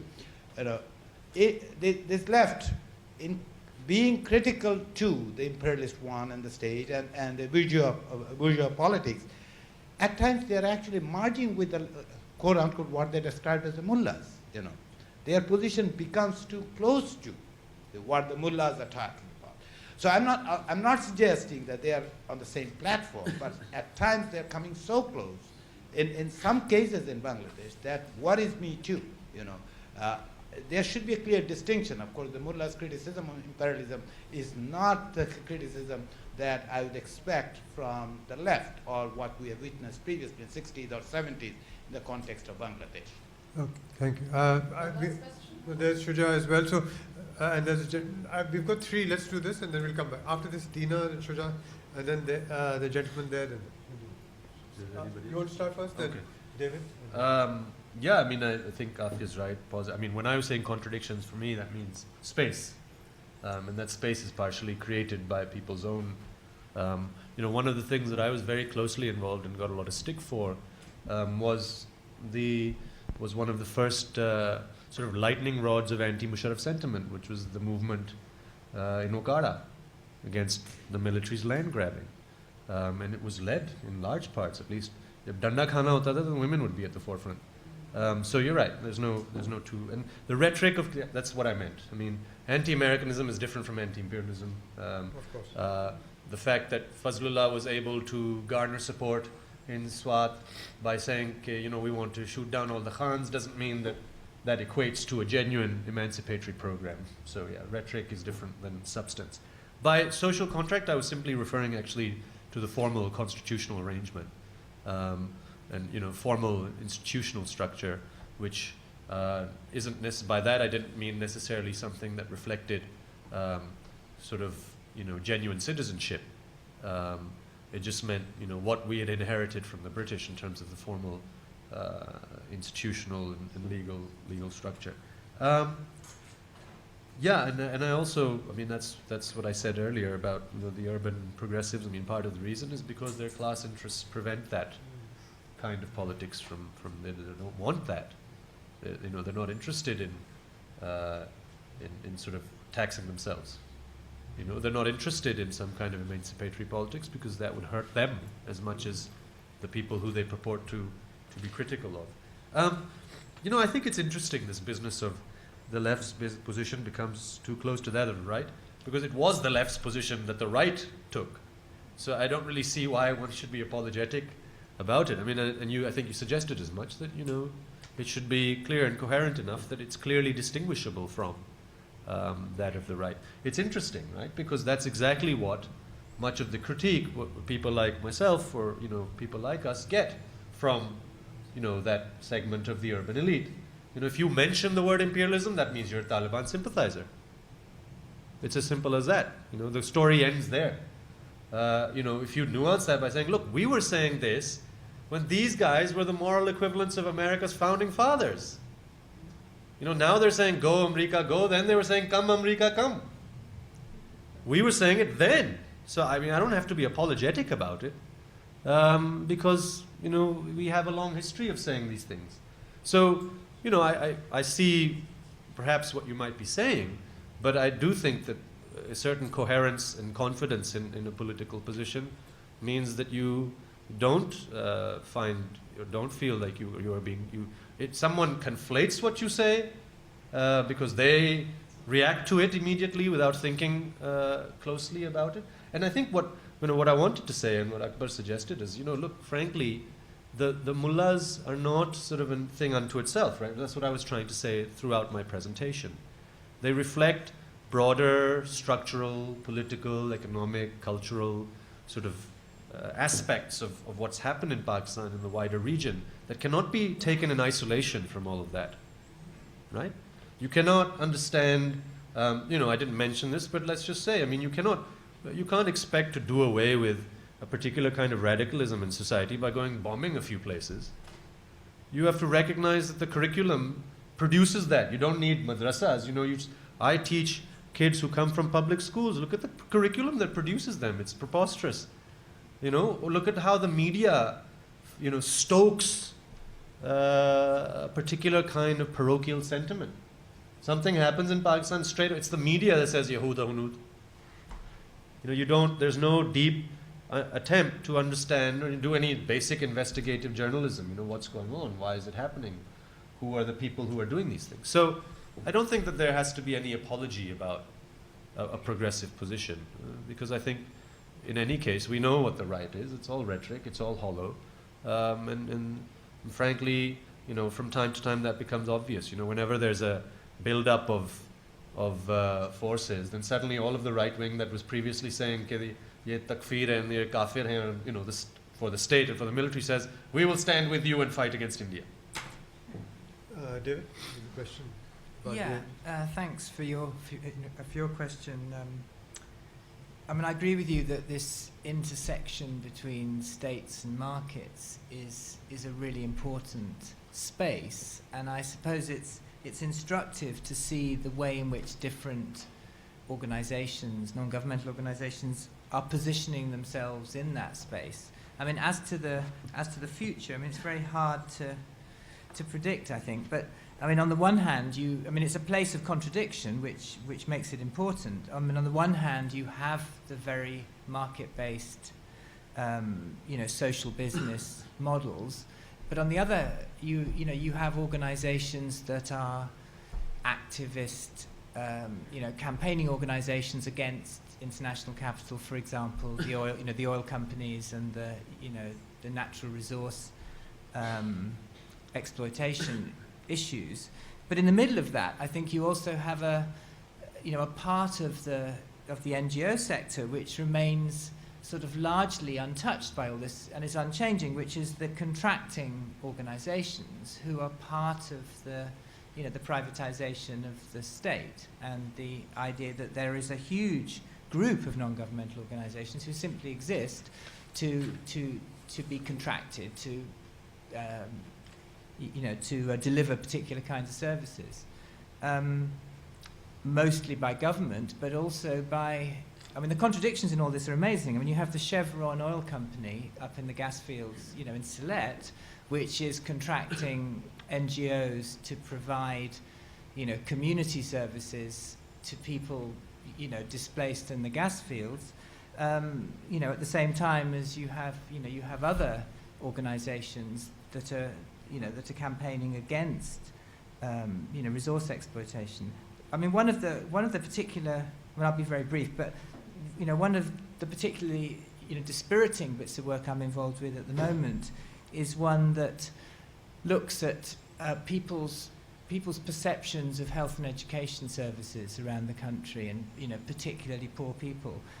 And one of the really depressing findings, you know, that comes out of this is that when it comes to health services, you know, despite the huge investments that have been made in public health services, sort of still, people would rather, even very, very poor people, you know, so dislike, you know, public state-provided services that they would rather spend, you know, money they don't have on a, you know, on a private service provider of some kind, even if it's just the, you know, the pharmacist in the bazaar who will give them advice of, you know, dubious sort of quality. So, I mean, clearly that space between public and private is where the action is in lots of ways. So, would you like to say anything? No? Okay, we have Dina, this gentleman, then Sajjad, and that gentleman, Naeem, then it is us.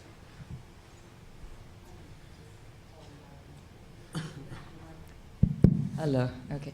My question is for David, and hopefully I'll be able to tie it into what Aasim was saying about the retreat of progressives from class politics. I think if we're going to talk about the trajectory of NGOs in Bangladesh, we really can't do it without talking about donor politics. Donor politics doesn't just happen with Islamic NGOs. It happens, I mean, Bangladesh's NGOs started off being very radical. They were about changing structures of power. They were about challenging structures of power. So that thing from BRAC, for instance, the net, that's a fabulous, fantastic document that really captures at a particular point in time what NGOs were out to do. NGOs were about conscientization. NGOs were about challenging the local elite. NGOs, but at a particular moment that does have to do with the rise of neoliberalism. It's not just that, but it's very, very important because Bangladesh was very donor dependent. BRAC is now independent, and it's become independent precisely because it's so marketized, right? But that shift from wanting to challenge structures of power and wanting to, for instance, work with the landless and give them a voice, whether it's in parliament. Somebody, Shamota, even tried to get someone in parliament once, and they were shut down just like this by the government because the real challenges to power aren't necessarily accepted.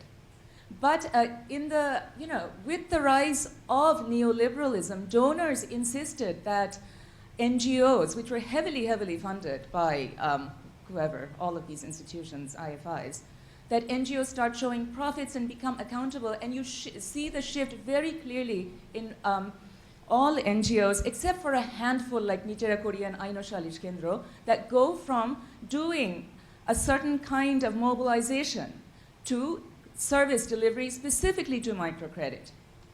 With, you know, with the exception of maybe 3 or 4 NGOs in Bangladesh, every single NGO primarily provides microcredit. BRAC does a lot of other things, but it has also had to do that microcredit.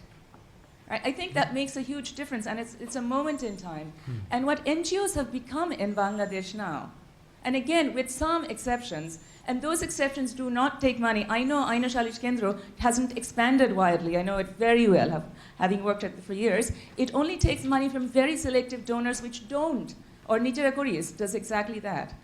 And in fact, the only left-wing organization that's been critiquing the extraction of resources, the Anu Mohammed thing, it's not an NGO. It's totally outside. NGOs are very much in what Partha Chatterjee would call civil society. I think Anu Mohammed's thing is political society in that sense. It's totally out of...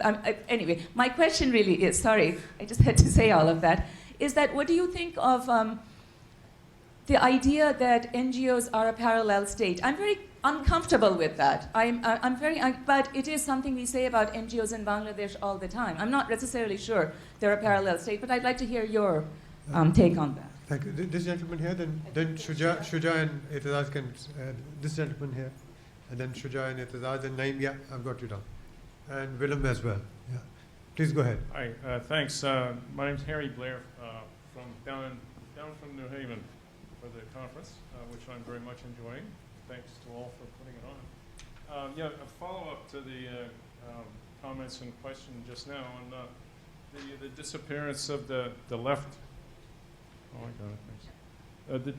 The relative disappearance of the left in Bangladesh politics following up the corresponding disappearance that Aasim has been talking about for Pakistan. Yeah, the major NGOs in Bangladesh back in the 70s were very much oriented towards social change, and then they dropped out of that orientation in subsequent years, partly because of the donor influence and neoliberalism, but partly because of their relations with the state. And they developed this kind of accommodation that, okay, we won't meddle with politics here, we'll pursue a social service delivery, and hope that in the long term this will affect some progressive political change as well. Then more recently, in the recent BNP regime, when Proshika got involved in politics, there was this huge uproar. The NGOs discovered very clearly that it was a big mistake to get involved in politics, or at least that was the interpretation. That if they do, they're not only going to run into trouble, they may disintegrate altogether. So, question for you is how do you see the future playing out here? The major NGOs going to continue to try and steer a middle path and avoid politics as much as possible? Or are they going to be sucked into it? Thank you. What's going to happen here? Thank you. Itazaz and Shuja, then we have just two more questions, Naeem and Willem. I think then we can close the session. Itazaz? My actually question and short comment will be on Aasim's very competent, very comprehensive presentation. But he raises the issue basically of the retreat of the progressives and the left. I have 3 or 4 submissions on that, which I'll wind up as a question. You see, in history, every time a new weapon has been devised, whether it was the bow or the cannon or the machine gun or the tank or the aircraft as a bomber or a fighter or the nuclear weapon, the adversary with the new weapon prevailed. And until something to counter it was brought in. What we must notice in this first instance is the suicide bomber is a new weapon that civilization has come to confront. Tamils had it. There was a solution to it that they militarily sort of perhaps defeated them. The Palestinians were practicing it, and the Israelis could afford to build a 20-foot wall and a barrier, and have been managed to get away from that. But we have this menace and this bomber right in our midst, number one. Number two, the left in the meantime historically has done 2 kinds of politics. One is to join in larger popular parties, liberal parties like the People's Party, ANP, Sindhi nationalists, and use their platform. Or they've done their own cellular and trade unionist politics. The popular politics of the left is today not possible. Nobody can draw and keep crowds. Crowds will not come, and I'm one of the persons, a person who's been, who's a man of the crowd. I've fought 8 general elections, and from my experience, I can tell you, because of the fear of the suicide bomber just sort of permeating into the crowd, even a small crowd, and blowing himself. Only Imran Khan can have with impunity do politics and have a rhetoric that is loud and clear and unambiguous.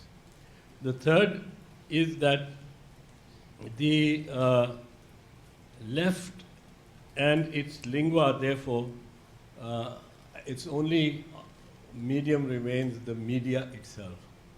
Unfortunately for the media, it's not a very saleable, marketable lingua. And the NGOs have been inducted, really, as the trade unions, inducted in because of funding required, etc. Now, this is the landscape in which the left has now to react, to come out with something ingenious. And unless you have either a means of communicating and reaching out to the people other than the politics of the street, because there people, I promise you, are inhibited because of the suicide bomber. Mochi Darwaza People's Party Jalsa will not be big as it used to be. ANP can't hold a Jalsa anywhere in the frontier region. So is it not necessary for us to devise new means and to be thinking of them than just be criticizing the left for having retreated? I think the left and liberal showed an amazing strength in the lawyers' movement. I'll be speaking on it later, perhaps, so I'll leave it at that. But I think there is a time to think of new tools, absolutely new tools, and to apply one's minds on that. We are looking forward to that program that you're going to present in the evening for the left, in the afternoon, based on your experience. Okay, we look very Sajjad. Thank you. I hope you're not going to force him to rewrite his talk, which is pretty detailed. Yes. I have two quick comments and then... We're running out of time. Yes. We have two last questions. Yes. Two very brief comments and then a question for Sajeda. One comment is that particularly in Pakistan, in my view, government is becoming irrelevant. Over time, gradually, a lot of the progress, economic or social change that has occurred in spite of government, not because of government. I think that's something one must recognize. Secondly, the demographic shifts that have occurred that Akbar, you and I were talking about. Actually, I go back in a much longer historical span. I wouldn't start as Aasim did with Zia. After World War I, when 2 million people were demobilized, it had an effect when they came back. There were income effects, and it also affected the politics. The Macaulay effect, or call it what you will.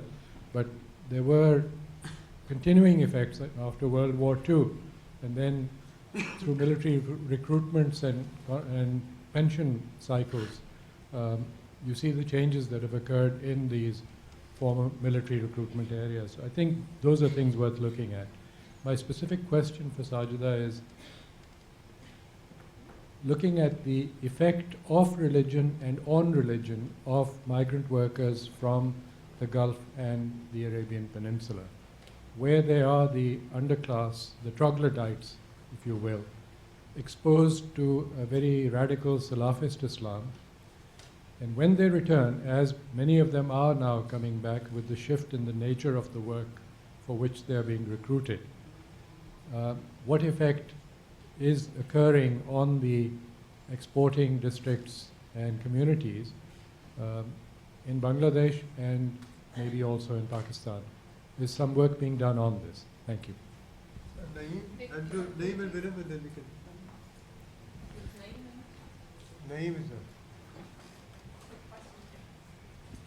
With the question mark at the end. Question for David. You mentioned conspicuous consumption as one of the reasons for resentment, but as I'm sure you're aware, majority of consumption now is actually from the new business sector, including garment sector, etc. So that's already shifting. So curious as to whether your future work that you mentioned on the middle class is going to look at that, as to where conspicuous consumption is moving to. And then a question for Sajeda. I mean, do you have any thoughts about the increasing incidence of human rights abuses of migrant workers? There was just a protest today in Bangladesh about the beheading of 8 Bangladeshis in Saudi Arabia, and there's another 5 or 6 who are on death row. And there's a lot of talk about the fact that not only do migrant labor not have rights in those countries, especially in the Middle East, when they come back also, they're not necessarily a human rights priority because they've already done the remittance, and so not as useful. Willem? Thank you. Listening to our discussions so far, it seems we're not very concerned with the period, in explaining contemporary Bangladesh and Pakistan, with the period when they were joined at the hip. And I don't think that period can be dismissed that easily. But for the period afterwards, I think there's no real reason to privilege comparing Bangladesh and Pakistan. It seems these are two societies that have gone their different ways and could be compared with other countries. It's very interesting to do this now because it rarely happens, but there's no specific reason to do so. But there are links between the two societies, and my question is for Sajeda. Because there's a large labor migration from Bangladesh to Pakistan that didn't show up in your chart or in your map, and I wanted to know from you or perhaps from others, to what extent remittances from Pakistan to Bangladesh play a role in Bangladesh. I have one question each for the speaker. Sajda first. Two things. In Pakistan, migration is also equally important, whether it's internal and especially in the form of remittances that come. Not just in terms of numbers, 11 billion a year, that doesn't mean very much. The main thing that remittances have done in Pakistan under Zia and now is that they go to households all over the place, all over the country. And the government is not really involved. So that allows development or investment to take place in pockets, which sort of keeps people happy in a sense. This not conspicuous consumption, or that also takes place, but that sort of even if the economy isn't doing well, there are households which are receiving money from different parts of the world. So that keeps the political pressure, it calms it down a little bit, and that's happened under Zia in Pakistan, and again now when remittances have increased a great deal, when the economy seems to be collapsing, but remittances allow a lot of poor, lower income families additional income. What's happening in Bangladesh with remittances, what effect does that have? And it's like something else that you didn't mention. What happens to women-headed households? That's something that a lot of people have looked at and said that as migration takes place, is there more empowerment? Is there more confusion? I mean, you spoke about the sisters who don't get married, but I mean, are there any positive effects? What's happening with so many men going abroad? And the third thing is about this link with East Asia. That's interesting. Is that where Bangladesh is turning now towards BIMSTEC, or is it like Pakistan is moving towards Saudi Arabia? So is Bangladesh sort of realigning itself in South Asia? Some broad questions, some broad ideas about that. David, NGOs and politicization. Yesterday we were talking about it, which you didn't really mention a great deal. Is the NGO moment over? I mean, from what people are saying here, I mean, there are different points of views about that. Does politics, once politics matures, once politics becomes more entrenched, how does the role of the NGOs change? You spoke about them having to deal with government officials and politics at some level, but in a broad sense, is the NGO movement in Bangladesh now coming to an end because of the strengthening of what we call politics, or co-optation, or if that has happened, what's the explanation for that? And for Aasim, I thought your presentation was slightly confusing in the end. I mean, I don't know whether you intended that to be or not, but you spoke about lots of different contradictions that are taking place. But if I were to ask you, I mean, I know the answer to this, but if I were to ask you what is the central contradiction, you'll say class. But beyond that, I mean, is there, do you see, you dismiss the Islamic element in the sense that you say that, okay, it is important, but there are more important things happening. And you say that there's no left movement. One gets a sense of anarchy from, rather than some sense of a semblance of coherence in what you're saying. You get a sense of lots of different things are happening, but there's nothing central. Something central is missing from what your presentation.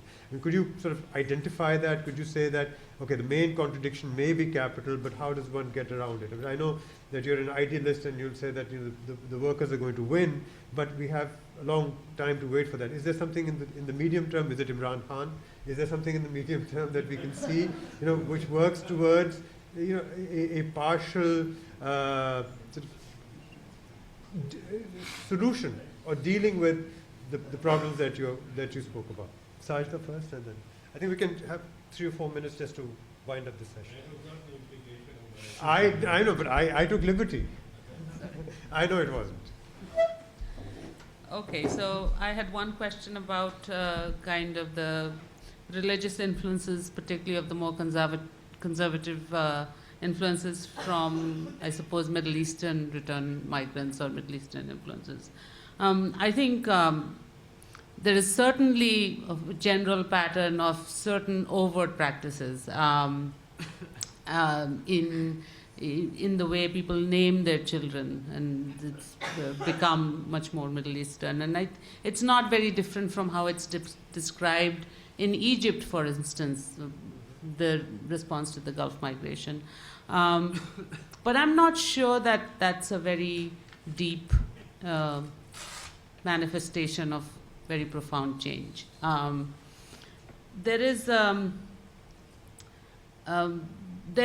probably a distinction in terms of the levels of conservatism and the kind of migration that a district is dominated by. And I think this is probably not theorized or studied, explored in any great detail, but places like Chittagong and Sylhet that had a 50, 60, even longer tradition of migration,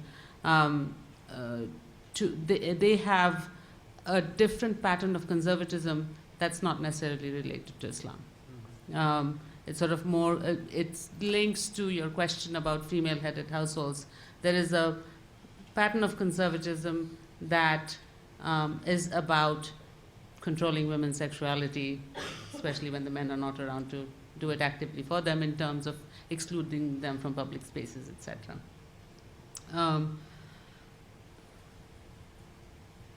Then just one other point. There is, I mentioned the district of Borishal as being one of the sending areas. It's also the district that has had the most rapid growth of madrasa education, children switching from regular schools to religious schools. On human rights violations, I'm not sure how. I don't study migration, so I don't know what it looks like. But one could speculate that it's the dual sort of activism around labor rights for the garment sector, combined with the abrogation of rights for international migrants, that will probably raise some consciousness. But I don't know how the beheading, etc., is going to play out. And I don't think there's been a very long history of public awareness of it. So I think it's yet to be known. Willem, I don't know the numbers on Pakistan migration.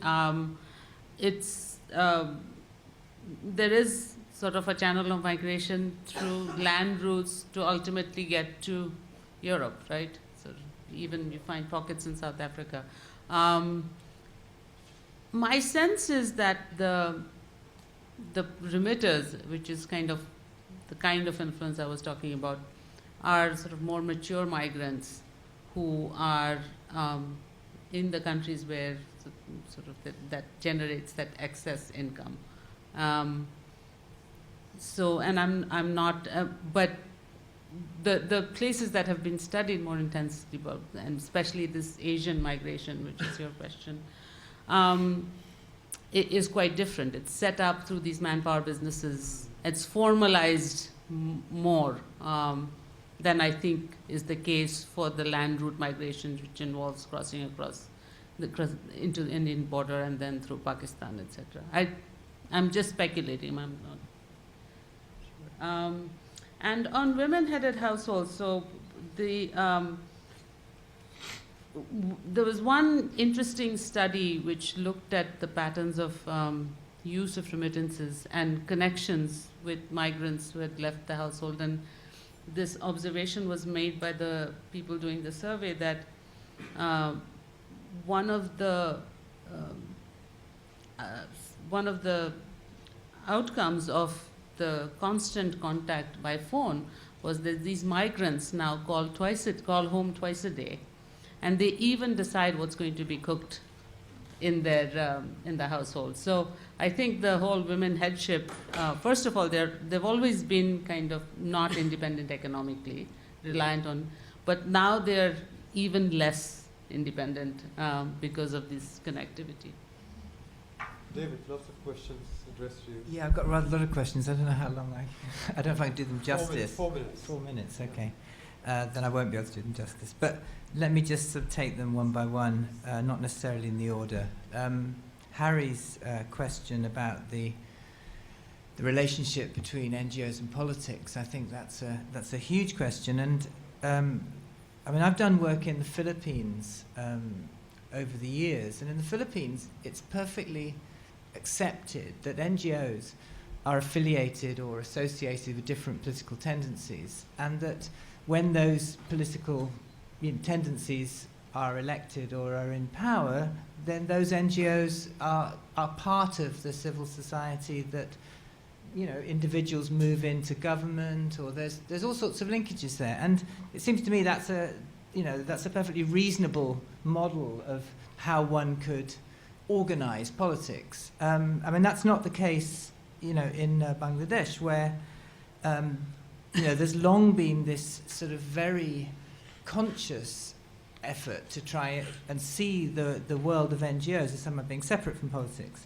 And, the tragedy of Prashika, which you mentioned, I think is a sort of double tragedy in the sense that sort of first of all, through moving towards a position which was clearly more aligned with the Awami League and being punished, by the BNP-led government, they then also got punished, later by the very political party that had previously, they'd been trying to associate with. And it seems to me NGO was closed down by the Charity Commission a few years ago for being too political or being, and this is a constant sort of, area of tension.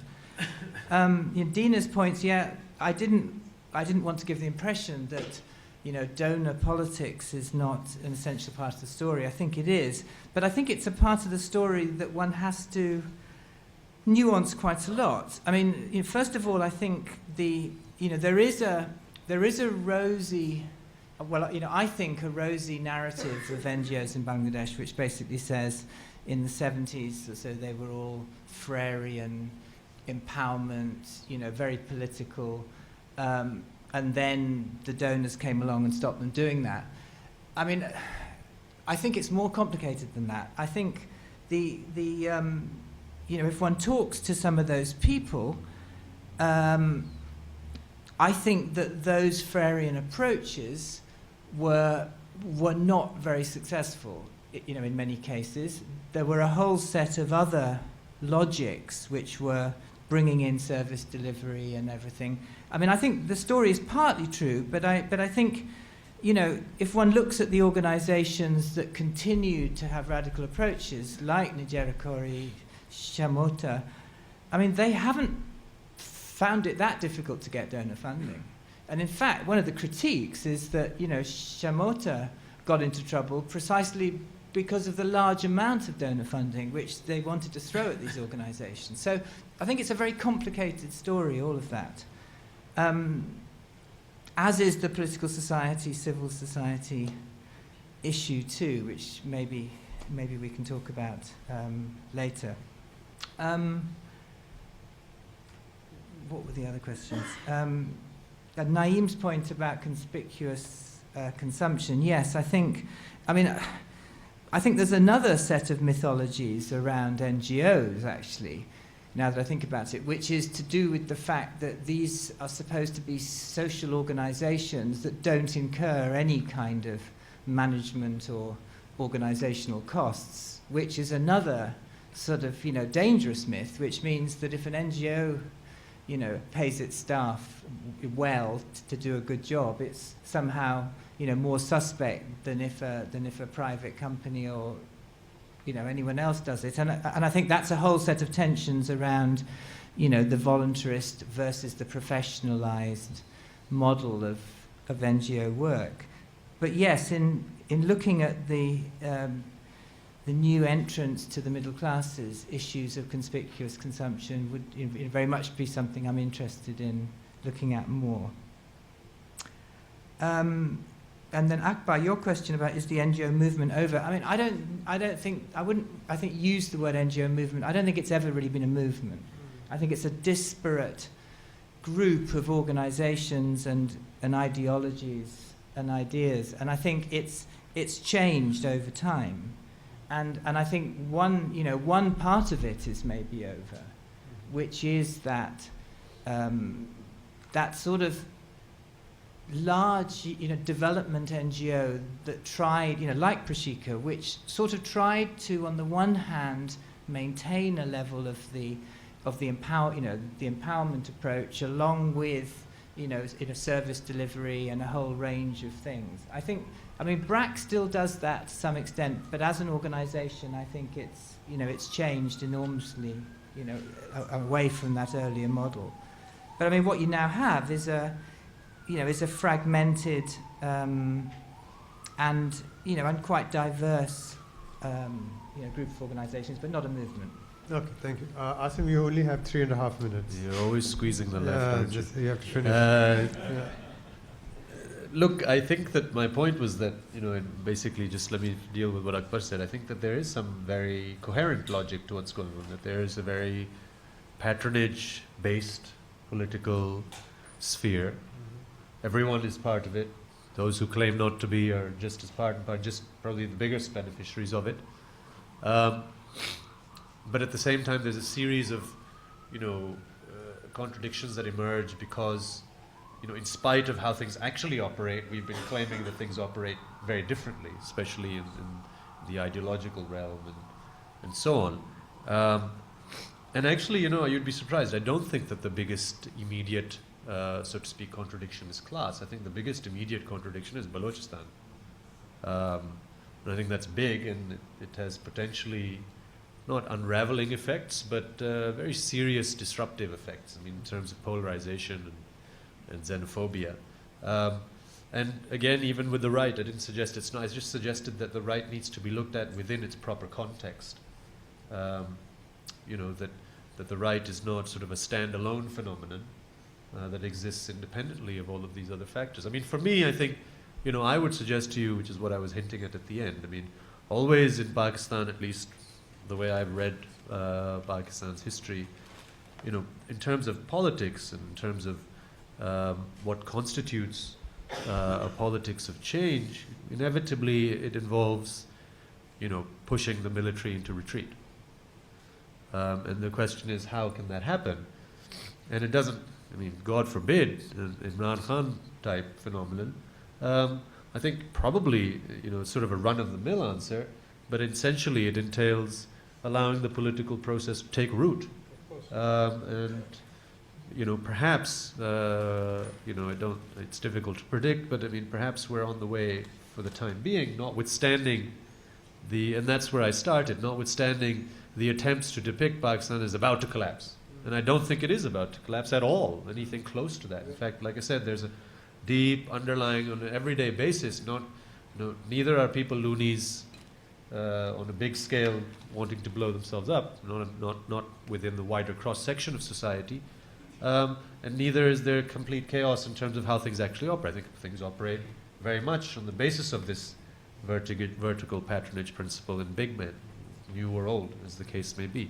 And if the political process plays itself out, then the left included, then new alternatives should emerge. And that's how we have to look at it. I mean, there's no guarantee, but that's for the time being, to force the military into retreat. And I was also additionally saying that I think it is time to ask and to force the difficult political questions within the realm of whether it be civil society or even by pushing mainstream parties to do this. You know, I mean, Pakistan's got a very basic structural problem where 80% of its budget every year is spent on either paying back debt or servicing the military.